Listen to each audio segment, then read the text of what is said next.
Mayın 17-si 22-sində Bakıda keçiriləcək Ümumdünya Şəhərsavunma Forumunun 13-cü sessiyası ilə əlaqədar Asqon Holdinq şirkətlərindən olan Bakı Metropoliteni Qapalı Səhmdar Cəmiyyətində gücləndirilmiş iş rejimi tətbiq olunacaq.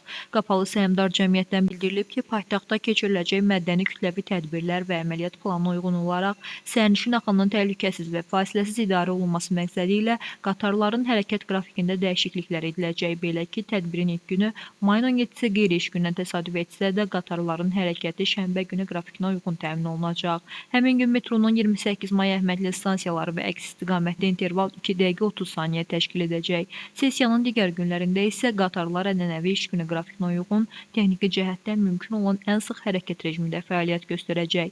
28 may Əhmədli sahəsində interval 1 dəqiqə 45 saniyə olacaq. Bənövşəyi xəttə həmçinin Əhmədli Həzaslınu və Cəfər Cabbarlı Xətai Məkik hərəkət mənzillərində qrafik dəyişdirilməyəcək deyə qurumun yaydığı məlumatda bildirilir. Bundan başqa, sərnişin sıxlığının operativ tənzimlənməsi məqsədi ilə ehtiyat qatarlar da hazır vəziyyətdə saxlanılacaq. Qeyd edək ki, bu fon 3 günlərində Bakı metropolitenində könüllülər də fəaliyyət göstərəcəklər. Ümumilikdə 56 könüllü 9 stansiyada növbəli rejimdə çalışaraq sərnişinlərə, tədbir iştirakçılarına dəstək olacaq.